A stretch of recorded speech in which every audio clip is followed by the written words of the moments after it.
बच्चों, कैसे हैं आप। मैं पंकज सर एक बार फिर से हाजिर हूँ आपके सामने क्लास 10th फिजिक्स का नया टॉपिक लेके। ठीक है, तो देख लेते क्या होता है। आज का नया टॉपिक आता है अपना रेजिस्टेंस। क्या होता है रेजिस्टेंस? हिंदी में अवरोध, प्रतिरोध। कहाँ से आता है ये, तो देखते हैं इसके बारे में फटाक से डिटेल में। चलिए आइए।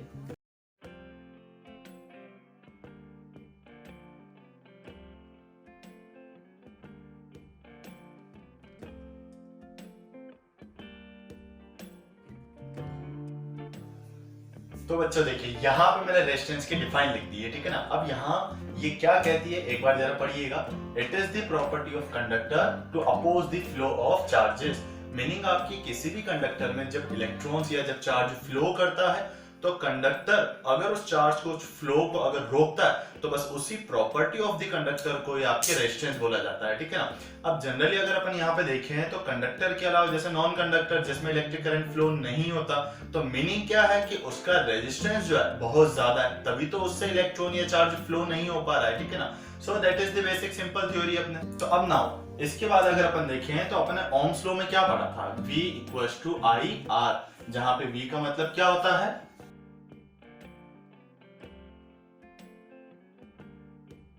Potential difference. I का मतलब क्या होता है, और बचा हुआ जो R होता है, R अपना उस वक्त क्या था, कांस्टेंट था, और उसे तो अपने रेजिस्टेंस नाम दिया था ना। तो बस इसी फॉर्मूले को क्या मैं ऐसे लिख सकता हूँ, R equals to V upon I, या I जो मल्टीप्लाई में था अपॉन में ले लिया मैंने आपके, ठीक है ना। तो अब यहाँ जो ये कांस्टेंट है दैट इज द रेजिस्टेंस, उसके यूनिट की अगर बात की जाए, फॉर्मूले से ही यूनिट अपन निकालने की कोशिश कर रहे हैं, ठीक है ना। तो अब यहाँ यूनिट क्या बनता है, V माने हो गया वोल्ट और I माने इलेक्ट्रिक करंट, उसका यूनिट क्या होता है, एम्पियर होता है ना। तो आपके रेजिस्टेंस का यूनिट क्या बन जाता है बेटा, वोल्ट पर एम्पियर। लेकिन ये सिंपल यूनिट होता है, ठीक है ना। और अगर इसके ऐसा ही मतलब साइंटिफिक यूनिट की अगर बात की जाए, ये साइंटिफिक यूनिट जो है आपके एक साइंटिस्ट है जिन्होंने ओम्स लॉ दिया था, साइमन ओम, बस उन्हीं के सम्मान में इसका यूनिट रखा गया है, दैट इज OHM ओम। और इसे चूहे के बिल से भी रिप्रेजेंट किया जा सकता है, ठीक है। तो ये था अपना रेजिस्टेंस, उसका यूनिट। अब इसके ऊपर कई सारे क्वेश्चंस पूछे जाते हैं, जैसे सबसे फर्स्ट क्वेश्चन आता है अपने यहाँ पे कि 1 ओम रेजिस्टेंस क्या होता है, ठीक है ना। मतलब अगर किसी भी कंडक्टर में रेजिस्टेंस की वैल्यू अगर 1 ओम है तो उस वक्त क्या कंडीशंस होगी, क्या होगा, तो वो भी हम देख लेते हैं। तो यहाँ पे मैं क्या करता हूँ, ये R जो है इसकी वैल्यू मुझे 1 ओम लेके आनी है, तो इसका जो फॉर्मूला है इसमें यहाँ पे ले लेते हैं 1 वोल्ट और यहाँ पे ले लेते हैं अपन 1 एम्पियर। मीनिंग ऐसा कंडक्टर जिसमें अगर 1 वोल्ट पोटेंशियल डिफरेंस अप्लाई करने पे अगर 1 एम्पियर करंट या इलेक्ट्रॉन्स अगर फ्लो करते हो तो उस वक्त उस कंडक्टर का, उस पूरे सर्किट का जो रेजिस्टेंस होगा वो कितना होगा बेटा, अपने 1 ओम होगा, ठीक है। इंपॉर्टेंट आपकी डेफिनेशन है, पूछी जाती है एग्जाम के अंदर।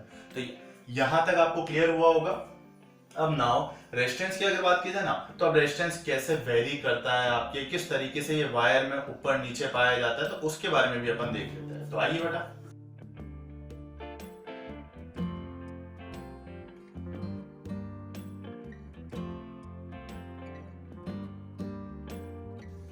तो बच्चों देखिए, अब यहाँ पे ऐसे कई सारे फैक्टर्स होते हैं जिनकी वजह से आपके रेजिस्टेंस जो होता है वो वेरी कर सकता है, ठीक है ना।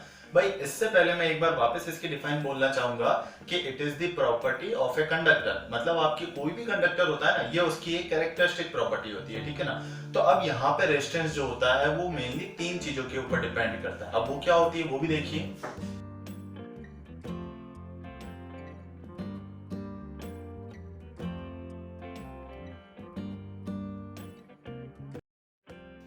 तो बच्चों देखिए, यहाँ पे अगर देखा जाए तो रेजिस्टेंस जो होता है वो वायर की लेंथ पे डिपेंड करता है, वो वायर की क्रॉस सेक्शन एरिया पे डिपेंड करता है, और वो वायर के मटेरियल पे डिपेंड करता है। अभी तीनों चीजें कैसे डिपेंड करवाती है वो हम देखते हैं, ठीक है। तो इसके लिए क्या करिए, आप एक एग्जांपल समझिएगा, ठीक है ना। जैसे हम क्या करते हैं, हम एक रोड पे जा रहे हैं, ठीक है ना, एक गली से हम पास हो रहे हैं, ठीक है। अब वो जो गली है आपके, वो तो आपके एक सिंपल कंडक्टिंग वायर के जैसा बिहेव कर रही है। तो अब उस गली के अंदर मान लीजिए बिल्कुल भी ट्रैफिक नहीं है, बहुत स्मूथ रोड है, बिल्कुल खाली पड़ा हुआ रोड है, ठीक है ना। तो अगर आप उससे अपनी हायाबुसा कम साइकिल को अगर निकालने की कोशिश करोगे तो आसानी से निकल जाएगी, ठीक है ना। मतलब कहीं कोई उसमें आपके रेजिस्टेंस नहीं आएगा। और अब क्या करिए आपके कि उसी गली के अंदर या उसी रोड के ऊपर आप चारों तरफ बहुत सारी गाड़ियां लगवा दीजिए, बहुत खड्डे कर दीजिए उसके अंदर, ठीक है ना। मतलब ये देखिए कि वो जो पाथ है, वो जो आपकी गली है, वो आपको एक रेजिस्टेंस प्रोवाइड कर रही है, ताकि आपका जो ये मूवमेंट है, आपका जो ये फ्लो है, वो आसानी से ना हो, वो थोड़ा सा रुक जाए, ठीक है ना। तो नाउ अगर आप अब अपनी हायाबुसा कम साइकिल अगर लेके जाएंगे तो क्या होगा, अच्छे से नहीं जा पाएंगे, आपका जो फ्लो है, आपका जो मूवमेंट है, वो रुक जाएगा, ठीक है ना। तो अब इसी कड़ी को, अगर ये जो फंडा है, ये जो फिनोमेना है, इसे तो रेजिस्टेंस नाम दे दिया गया है, लेकिन हम क्या करते हैं आपकी, कि वो जो पाथ है ना, उस पाथ को हम डबल कर देते हैं, ठीक है ना। जैसे मान लीजिए पहले आप 10 मीटर चले, लेकिन अब की बार आप 20 मीटर चलते हैं, ठीक है। तो जाहिर सी बात है, जितना लंबा आप चलोगे उतना ही ज्यादा गुस्सा, थकान, चिड़चिड़ाहट आपको होगी। तो सिमिलर वे में जब आपके वायर की लेंथ को जब बड़ा किया जाता है, जब वायर की लेंथ को बढ़ाया जाता है, तो इलेक्ट्रॉन्स को फ्लो होने में उतनी ही दिक्कत आती है। तो उस केस में अगर देखा जाए, तो जितना लंबा वायर आप लेते हो, जितनी ज्यादा लेंथ को इंक्रीज करते हो, इलेक्ट्रॉन्स के अंदर फ्लो का जो मूवमेंट है, फ्लो जो होता है, वो बहुत मुश्किल से हो पाता है। या यूं बोले तो वहां पे एक वायर के द्वारा, एक कंडक्टर के द्वारा रेजिस्टेंस बहुत ज्यादा प्रोवाइड होता है, ठीक है। तो इसका मतलब ये हो सकता है कि भैया रेजिस्टेंस जो होता है वो लेंथ के डायरेक्टली प्रोपोर्शनल होता है। जितना लंबा वायर आप लोगे उतना ही ज्यादा दिक्कत आएगी फ्लो होने में, ठीक है ना। उसके बाद अब हम यहाँ पे सेकंड इसका फैक्टर प्रोवाइड करते हैं, ठीक है। अब आप क्या करिए, वो जो गली थी ना, पहले मान लीजिए आपके थोड़ी 1 या 2 ट्रक निकले जितनी उसके अंदर जगह थी, ठीक है ना। तो आपकी बहुत बड़ी जो आपकी साइकिल थी उससे पास नहीं हो पा रही थी। अब हम क्या करते हैं, उसके अंदर उस गली की जो चौड़ाई है, उसकी जो विड्थ है, उसको थोड़ा सा बड़ा कर देते हैं, ठीक है ना। मतलब उसको थोड़ा और इंक्रीज करवा देते हैं। तो अब क्या होगा कि भाई यहाँ से जगह नहीं मिली तो इधर से निकल जाएंगे। बट इतना बड़ा एरिया ना, कहीं ना कहीं से तो इंडिया वाले तो जुगाड़ बिठाने में माहिर है ही अपने। तो उस केस में क्या होगा कि जितना ज्यादा आपके एरिया मिलेगा, क्रॉस सेक्शन एरिया, इलेक्ट्रॉन्स के फ्लो होने में उतना ही स्मूथनेस आएगी, वो उतने ही अच्छे से फ्लो कर पाएगा, ठीक है ना। मतलब एक तो पतला वायर लेते हैं और एक मोटा वायर लेते हैं, थिक वायर लेते हैं। तो थिक वायर में इलेक्ट्रॉन्स का जो फ्लो होता है as compare to thin wire बहुत अच्छे से हो जाता है। तो इसका मतलब अगर अपन कहें कि जितना ज्यादा क्रॉस सेक्शन एरिया होता है उसका रेजिस्टेंस उतना ही कम होगा। और अगर फॉर्मूले में बोलूं तो resistance is inversely proportional to cross sectional area. अब बच्चों ये भी ध्यान रखना, बच्चे यहीं पे सबसे ज्यादा गलती करते हैं कि सर क्रॉस सेक्शनल एरिया कैसे काउंट किया जाता है। तो सर वायर जो होता है वो कुछ इस तरीके से ही होता है, अपने सिंपल सिलेंड्रिकल शेप के अंदर, मतलब लंबा होता है अपने, ठीक है ना। तो उसमें अगर मैं देखूं तो आप यहाँ सामने से देखिए, सामने से अगर मैं वायर को देखूंगा तो सिर्फ आपको क्या दिख रहा है, एक सर्कुलर शेप ही तो दिख रहा है ना। तो बस ये सर्कुलर शेप जो है यही तो इस वायर की मोटाई, थिकनेस है ना। बस इसे तो क्रॉस सेक्शन एरिया बोला जाता है। और सर्कल का एरिया कैसे निकाला जाता है, पाई आर स्क्वायर। तो बस यहाँ पे भी अगर कोई सर्कुलर आपकी अगर वायर है तो उस वक्त उसका एरिया कितना हो जाएगा, पाई आर स्क्वायर। अगर आप सर सर्कुलर नहीं लेके अगर इसको स्क्वायर कंसीडर करते हैं, स्क्वायर का एरिया पता होता है आपको, ए स्क्वायर। तो बस ये आपकी डिपेंड करता है एरिया कि आपका वायर का शेप कैसा है, ठीक है ना। तो ये दो चीजें आ गई। अब ये तीसरी चीज इन दोनों से अपन निकालने की कोशिश करते हैं, ठीक है ना। तो भाई दोनों चीजें से मुझे पता लगा कि रेजिस्टेंस जो होता है लेंथ के और एरिया के ऊपर डिपेंड करता है। लेंथ के डायरेक्टली प्रोपोर्शनल होता है और एरिया के इनवर्सली प्रोपोर्शनल होता है। चलो प्रोपोर्शनल को ओपन करते हैं, इसकी जगह इक्वल रखते हैं। यहाँ पे एक नया कांस्टेंट आ गया, ठीक है ना। सर ये जो कांस्टेंट आया है इसे क्या बोला जाता है, तो सबसे पहले आर क्या है, आर हो गया अपने यहाँ पे रेजिस्टेंस, एल हो गया लेंथ ऑफ द वायर, ए हो गया cross sectional area of the wire, और जो ये नया कांस्टेंट आया है दैट इज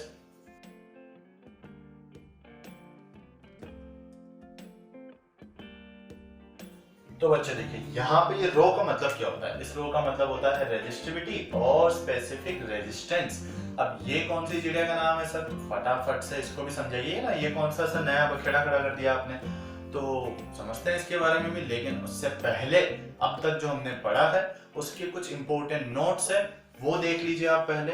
भाई अब तक अपन ने क्या पढ़ा, ओम्स लॉ के अंदर अपन ने पढ़ा था sir V equals to I R, और नया फॉर्मूला सर आपने डिस्कवर किया था R equals to V upon I, ठीक है ना। भाई रेजिस्टेंस जो होता है वो V और I के रेशियो के इक्वल होता है, ठीक है। अब मान लीजिए किसी सर्किट के अंदर आपके जो पोटेंशियल डिफरेंस है वो फिक्स कर दिया हमने, ठीक है ना। जैसे अपने हाउस होल्ड जो इलेक्ट्रिसिटी आती है, अपनी जो डोमेस्टिक जो इलेक्ट्रिसिटी आती है ना, उसका नॉर्मल पोटेंशियल डिफरेंस आपके 220 मतलब 220 से 240 240 वोल्ट तक होता है, ठीक है। तो हम क्या करते हैं, इस V की वैल्यू को कांस्टेंट कर देते हैं, ठीक है, इसकी वैल्यू को बार बार इंक्रीज नहीं करेंगे। तो आप मुझे बताइए कि रेजिस्टेंस जो है वो इलेक्ट्रिक करंट के क्या होगा, इनवर्सली प्रोपोर्शनल होगा। अब बेटा एक बात बताइए कि अब इन दोनों में से किसी एक की भी वैल्यू अगर इंक्रीज होती है तो उसके कंपेयर में सेकंड जो आपके वेरिएबल है उसकी वैल्यू क्या हो जाएगी, डिक्रीज हो जाएगी ना। तो अब क्या करता है, उस सर्किट के अंदर जिसमें V की वैल्यू को हमने कांस्टेंट लिया है उसमें अगर अपन रेजिस्टेंस की वैल्यू को इंक्रीज करने की कोशिश करते हैं तो जितने अमाउंट में, जैसे अगर रेजिस्टेंस को दुगुना कर दिया, रेजिस्टेंस को 2 टाइम्स या 3 टाइम्स हमने कर दिया, तो इलेक्ट्रिक करंट उसी रेशियो में आपके डिक्रीज हो जाएगा। जैसे रेजिस्टेंस को अगर अपन ने डबल कर दिया ना तो इलेक्ट्रिक करंट इनिशियल वैल्यू का जो पहले फ्लो हो रहा था उसका जस्ट आधा रह जाएगा, ठीक है। रेजिस्टेंस को डबल कर रहे हैं, इलेक्ट्रिक करंट आपके 1/2 हो जाता है, आधा रह जाता है। रेजिस्टेंस को 4 गुना कर देते हैं तो इलेक्ट्रिक करंट 1/4 मतलब 4 गुना कम हो जाएगा। तो ये सिंपल सा रेशियो में ध्यान रखना है, इसके बेसिस पे भी आपके कई सारे क्वेश्चंस पूछे जाते हैं, ठीक है। अब नाउ हम आते हैं वापस अपने टॉपिक रेजिस्टिविटी के ऊपर। अभी रेजिस्टिविटी क्या होता है इसके बारे में भी हम चर्चा कर लेते हैं। देखिए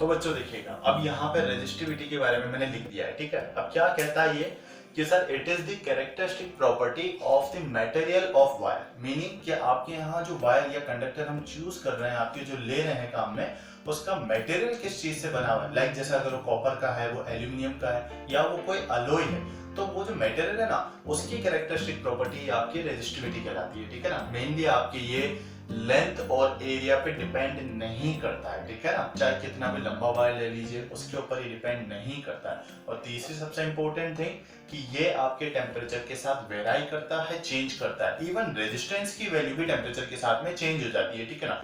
तो बच्चों अब देखिएगा, अब यहाँ पे इसको हम रेजिस्टेंस से एक बार कनेक्ट करने की कोशिश करते हैं, ठीक है। अभी हमने फॉर्मूला पढ़ा था R = ρL/A। यहाँ पे क्या करता हूँ, रो को यहाँ रहने देता हूँ अकेला और बाकी सबको रेजिस्टेंस के पास भेज देते हैं। तो क्या बन जाएगा, ρ = R × A/L। A ऊपर गया, L नीचे आ गया आपके, ठीक है ना। तो इस तरीके से अगर मैं यहाँ पे इसको और डिफाइन करने की कोशिश करता हूँ, लेट इट बी A जो है वो ले लेते हैं 1 metre square cross section area. Length हमने यहाँ पे 1 मीटर कंसिडर कर लिया, तो उस केस में क्या हो जाएगा, ρ = ये 1 कितना बन जाएगा, ρ = R। मीनिंग कि जब आपकी किसी भी कंडक्टिंग वायर का लेंथ अगर 1 मीटर हो और उसका क्रॉस सेक्शनल एरिया जो है 1 मीटर स्क्वायर हो, तो बस उस वायर का रेजिस्टेंस ही किसकी इक्वल होता है, उसकी रेजिस्टिविटी की इक्वल होता है, ठीक है।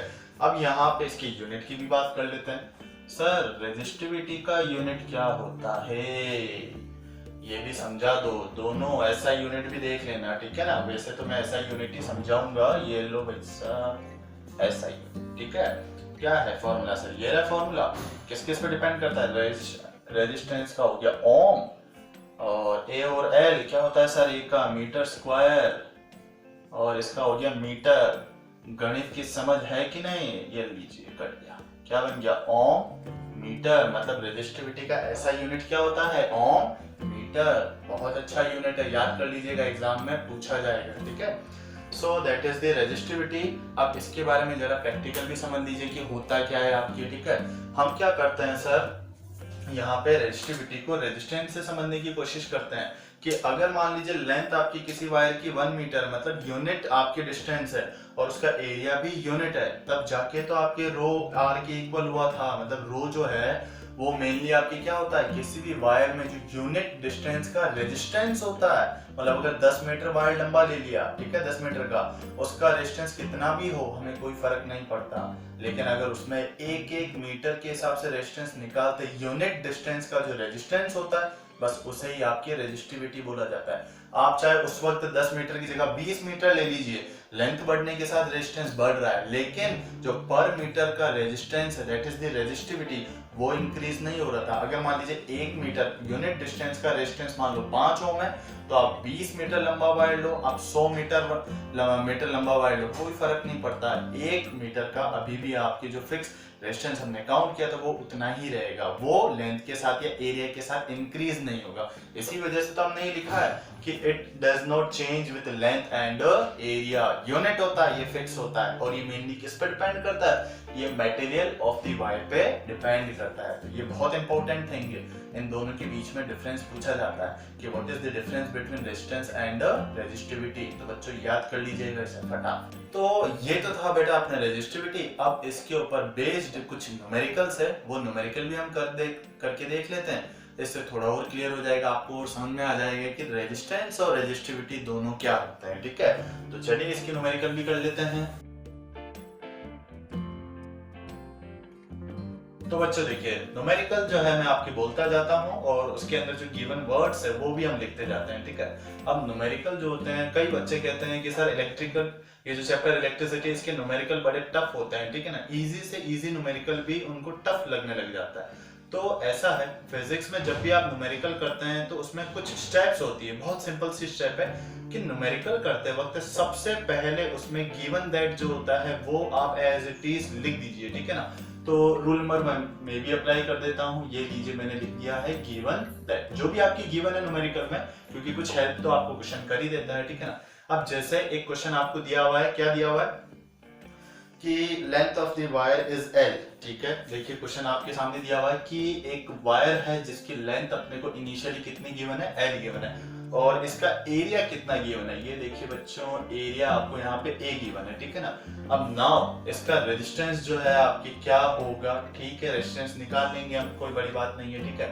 अब नाउ क्या बोला गया कि अगर इसकी लेंथ को डबल कर दिया जाए। नाउ देखो कंडीशन क्या दे दी है आपको कि लेंथ जो है एल डैश वो इनिशियल से दुगुना कर दी। नई लेंथ पुरानी लेंथ की ध्यान देना डबल है। ठीक है ना, और इसका एरिया जो है आधा कर दिया। ठीक है, मतलब क्रॉस सेक्शनल नया जो एरिया है वो इनिशियल एरिया का कितना है, 1/2 है, उसका जस्ट आधा है। ठीक है ना, तो अब आपके क्वेश्चन क्या पूछ रहा है बेटा कि नया रेजिस्टेंस आपकी कितना होगा। बहुत सिंपल सा क्वेश्चन, बड़ा सिंपल सा क्वेश्चन है। ठीक है ना, जीटी सा क्वेश्चन है। तो अपन यहाँ पहले गिवन दैट से स्टार्ट करते हैं। चलिए स्टार्ट करते हैं। क्या दिया हुआ है, लेंथ दिया हुआ है, एरिया दिया हुआ है, रेजिस्टेंस निकालना है। ठीक है सर, बहुत सिंपल सा क्वेश्चन हमने पढ़ा था, R = रो एल अपॉन ए। रो रेजिस्टिविटी मटेरियल पे डिपेंड करता है। ठीक है, एल लेंथ एल ही दिया हुआ। ठीक है, एल ही रहने दो, एरिया भी ए दिया हुआ तो ए रहने दो। ठीक है, बड़ा आसान सा क्वेश्चन था, एक स्टेप में सॉल्व हो गया। ये लीजिए आंसर। चलो मैं चलता हूँ, बाय बाय। इसको कौन सॉल्व कराएगा सर? ठीक है, इसको भी सॉल्व करते हैं। तो पहला वाला तो आर अपने को मिली क्या। ठीक है, अपने को तो नया वाला निकालना है ना। अब नाउ कंडीशन हम लगा के देखते हैं। चलो लगा दिया। नई जो लेंथ है वो पुरानी की क्या है, डबल। रख के देखें तो ये लीजिए, नया resistance equals to rho. Sir rho change नहीं होगा, क्यों नहीं होगा? क्योंकि इन दोनों कंडीशंस में material of the wire same है। मतलब यूनिट डिस्टेंस पे जो रेजिस्टेंस आता है वो सेम है ना। लेंथ कितनी बढ़ा दो, एरिया कितना ही कम कर दो, पर यूनिट डिस्टेंस का जो रेजिस्टेंस रहेगा वो तो सेम ही रहेगा ना। और मेनली अब ये भी एक शॉर्ट ट्रिक के रूप में समझिएगा कि ऐसे न्यूमेरिकल में अगर मटेरियल चेंज नहीं होता है तो यहाँ रो की वैल्यू भी चेंज नहीं होगी। ठीक है, वो की वो अपने को पुट करनी है। ठीक है sir, r dash equals to row अपन ने रख दिया। अब नाउ लेंथ जो है उसकी जगह अपन क्या कर देंगे, 2l कर देंगे। और एरिया कितना हो गया, नया एरिया। सर नया एरिया है पुराने का आधा, a/2। थोड़ा मैं ऊपर लेके जा रहा हूँ, ये लीजिए ऊपर चला गया। ठीक है सर, 2 और 2 कितना होता है, 2 2 जा 6 हो गया। 6 कितना होता है, 4 ही होता है क्या? ठीक है, ये 4 आ गया। ये लीजिए नया रेजिस्टेंस। इस 4 को मैं आगे ले लेता हूँ, क्या बन जाएगा, r डैश इक्वल्स टू 4। ये आ गया क्या? बाकी तीनों वेरिएबल तो एज इट इज चलिए, row into l upon a। Sir ये वैल्यू तो जानी पहचानी है, क्या है ये तो पुराने वाले रेजिस्टेंस की वैल्यू। पुट करके देखो, r dash equals to 4 into r। Sir ये तो आंसर आ गया। तो इसका मतलब क्या कहना चाह रहे हैं कि अगर नए रेजिस्टेंस की बात की जाए तो वो पुराने वाले रेजिस्टेंस का कितना होगा सर, 4 टाइम्स होगा। तो यहाँ साफ साफ दिख रहा है लेंथ और एरिया बढ़ाने और कम करने पे आपके रेजिस्टेंस पे कितना इफेक्ट पड़ जाता है। ठीक है, तो ये चीज आपके है। ये न्यूमेरिकल बड़ा आसान सा है, ये अपने को ध्यान में रखना है, ठीक है। सो बेटा ये तो था अपना रेजिस्टेंस। अब सर्किट के अंदर जैसे अपने घर पे डोमेस्टिक सर्किट जो होता है, फैन, बल्ब, कई सारे इंस्ट्रूमेंट इनमें जुड़े हुए रहते हैं, ठीक है ना। तो इनमें इन इंस्ट्रूमेंट्स को कैसे जोड़ा जाता है, अब एक चीज मैं आपको क्लियर कर दूं कि हर इंस्ट्रूमेंट में, हर इलेक्ट्रिकल अप्लायंस के अंदर थोड़ा बहुत आपके रेजिस्टेंस पाया जाता है, ठीक है ना। मतलब यूं समझिएगा कि जैसे मान लीजिए अब आपके सामने ये कंडक्टर है ना, तो इस कंडक्टर में मान लीजिए बहुत कम रेजिस्टेंस है, और ये जो आपकी वुड से बना हुआ है, ये जो कि नॉन कंडक्टर है, इसका रेजिस्टेंस बहुत ज्यादा है, तभी तो इससे इलेक्ट्रिक करंट पास नहीं हो पाता। तो इसका मतलब किसी भी चीज के अंदर, कोई भी इलेक्ट्रिकल इंस्ट्रूमेंट हो, सब में थोड़ा बहुत रेजिस्टेंस तो होता ही होता है, ठीक है ना। तो इसी के कारण आपके यहाँ रेजिस्टेंस कैसे जोड़े जाते हैं, दो रेजिस्टेंस को आपस में कैसे साथ में रखा जाता है, कैसे उनमें कनेक्शंस बिठाए जाते हैं, तो वो हम यहाँ पे पढ़ेंगे, ठीक है। तो वो क्या होते हैं वो भी आप देख लीजिए फटाक से।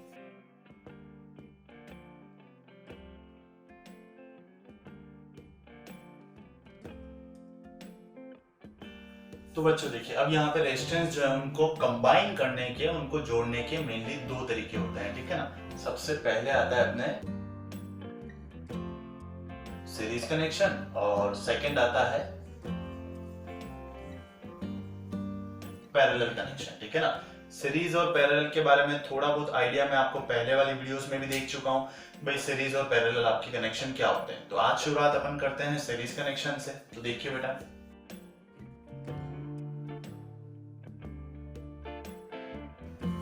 तो बच्चे देखिए, अब यहाँ पे अगर सर बहुत हो गया, अरे बस, अरे चलो कोई ना। चलो बच्चों, वैसे भी आज अपन ने वीडियो बहुत बड़ा बना लिया है, ठीक है। तो आज इस वीडियो को यहीं खत्म करते हैं, और बाकी का इसका जो बचा हुआ पार्ट है, सीरीज और पैरेलल कॉम्बिनेशन ऑफ रेजिस्टेंस, वो हम नेक्स्ट वीडियो में कवर कर लेंगे, ठीक है।